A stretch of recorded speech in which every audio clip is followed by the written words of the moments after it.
Guys, ang ating recipe sa ngayon ay recycle recipe. Dahil po guys, kahapon po ay wedding party ng isa sa aming kapamilya. So nagluto po kami ng napakaraming mga ulam para sa guest, para sa amin.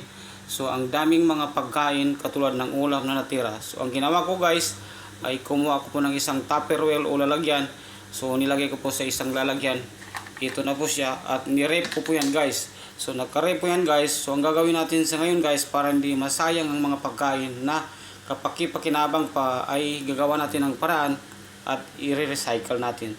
So yan po guys ay beef sinina. So napakagaranti po niyan guys. At so ngayon ay haluan natin ng broccoli. So ayan guys. So painitan natin ng konti. So gagamit tayo ng broccoli at mayroon din tayong isang piraso ng onions. So yan lang po guys ang ating mga sangkap para i-recycle natin ang ating natirang beef sinina sa ngayon. So tara guys, umpisa na natin.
Recycle lang pag may time.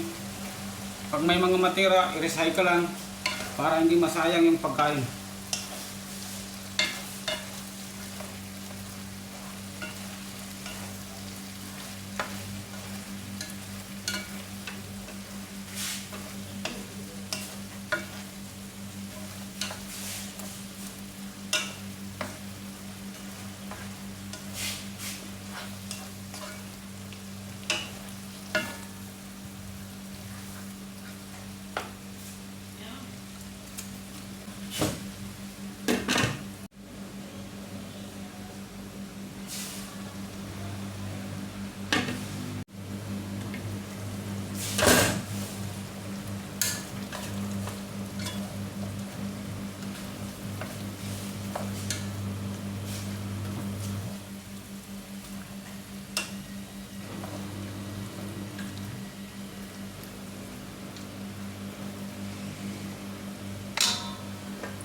Two minutes more. Luto na.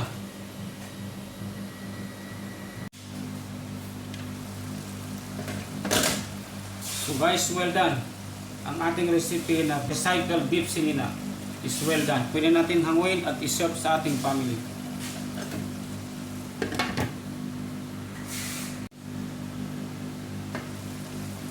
Guys, luto na po ang ating recipe na recycled beef sinina. Well done. So pwede natin hanguin at iserve sa ating family. So ganito lang guys. Pag may mga matitira kayong pagkain na sa tingin nyo ay kapaki-pakinabang pa, huwag natin itapon. Kung may rep, i-rep natin at pwede natin gawing para-paraan katulad ng recycle. So ito na guys. Mas panalo ang lasa nito ngayon.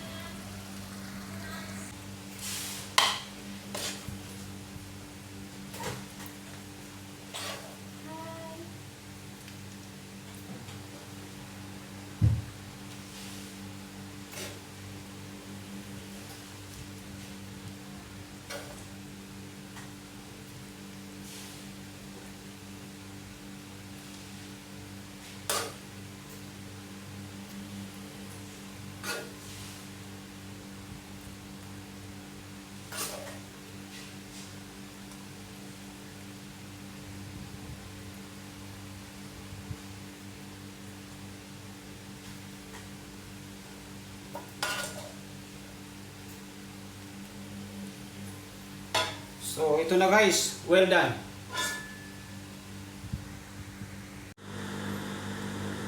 Guys, ang ating recipe na recycled beef sinina well done. So guys, pag may mga natitira kayong pagkain na sa tingin nyo ay kapaki-pakinabang pa, so please lang po guys, paki-rep po, ilagay natin sa rep at pwede natin gawa ng para-paraan katulad ng recycle. So katulad nito guys, napaka paki-pakinabang pa nito na wag natin basta-basta itapon dahil nagsasayang tayo ng pera. So guys, ako po si Samsudin Abdul Bayan. So please lang po paki-share, like, comment, and follow or subscribe na lang po ang aking mga videos na ina-upload sa araw-araw. Para sa mga susunod kong videos ay ma-update po kayo kaagad. So maraming salamat po at mabuhay po tayong lahat.